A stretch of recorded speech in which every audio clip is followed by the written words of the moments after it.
Today we're going to talk about a really clever technique that's kind of changing the game for how we build artificial intelligence. It's called model merging, and it's basically all about blending the brains of different AIs to create something new, something more powerful, and believe it or not, something way more efficient. So yeah, let's dive right in. So let me just start with a big question.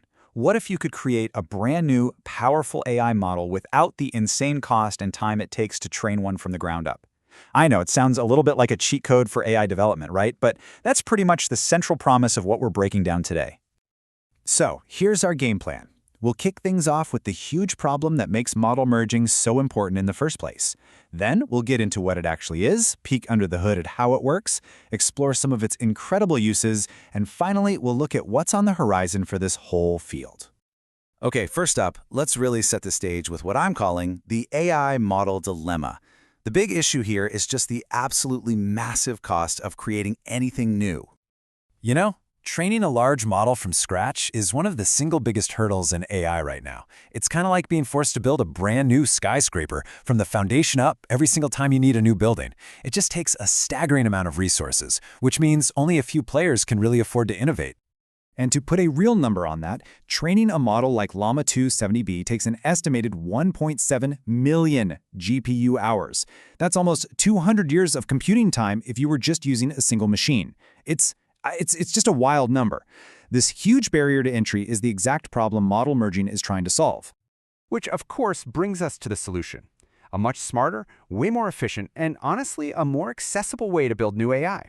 So let's meet model merging. So what is it exactly? Well, to put it simply, model merging is a way to combine the internal workings, the parameters, of models that have already been trained. The really crucial part here is that you get a single, totally new model, but you do it without ever touching the original training data and without needing a supercomputer. Now, what's really fascinating is how different this is from other methods. You see, on the left, you've got separate models just doing their own thing. In the middle, you have what's called an ensemble, where the models just kind of vote on the best answer.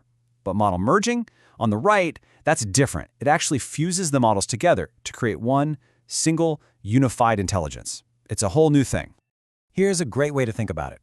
Imagine you have an amazing recipe for a tomato sauce and another one for perfect handmade pasta. Now, instead of starting from scratch, growing the tomatoes, milling the flour, you just blend the best parts of both recipes. You get a fantastic new dish, way faster. That, in a nutshell, is model merging. Okay, so how does this all actually happen? It sounds a bit like magic. Let's take a quick look under the hood. Don't worry, we'll keep it high level to see how these AI brains really get fused together. It really comes down to a three-step dance. First, you prepare the models, just making sure their internal wiring is compatible. Second, you align them. This is like matching up their individual neurons, so they're basically speaking the same language. And finally, you combine them using a specific mathematical approach. And one of the most common ways to do that combining part is called weighted-based merging. You can just think of it like creating a weighted average of everything the parent models know. You might decide one model's coding skills are more important, so you give its knowledge a little more weight in that final blend. And, it's not a one-size-fits-all kind of deal. Researchers have come up with a whole bunch of different approaches. Some methods focus on prepping the models before they're merged, others set the rules for how they're combined, and some even fine-tune the final model after the whole process is done. So we know what it is, and we have a basic idea of how it works. But what can you actually do with it? Well, this is where things get really, really interesting. Let's talk about the superpowers that model merging gives you. The first superpower is just awesome. It's the ability to combine different experts to create a new AI that's a true master of multiple trades. I mean, just imagine merging a model that can write perfect code with one that's a brilliant creative writer, or combining a model that understands dozens of languages with one that has super deep medical knowledge. The result is a single, versatile AI that has the best of both worlds, and you did it all without needing a massive budget for retraining. The second superpower, and this one might just be the most important, is the ability to make AI safer and give us more control over it. This is incredibly powerful.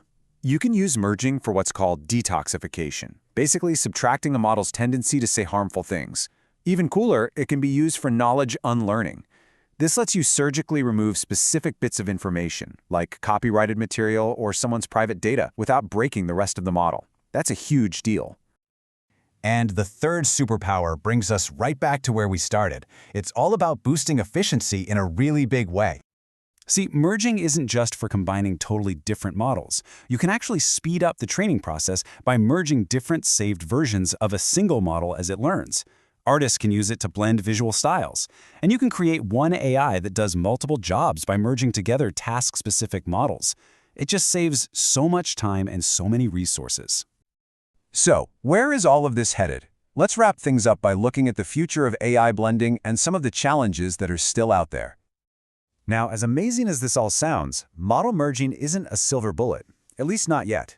They are still big questions. How can we be sure a merged model is truly safe and trustworthy? Can they really perform as well as a model custom-built for one job? And yeah, while it's more efficient, it can still demand a lot of computing power. We're still even figuring out the deep theory behind why it works so well. And that really leaves us with one final big idea to think about. As this technique gets better and better, it makes you wonder about the very future of AI.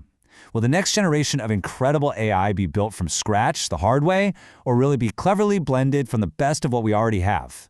Thanks for watching.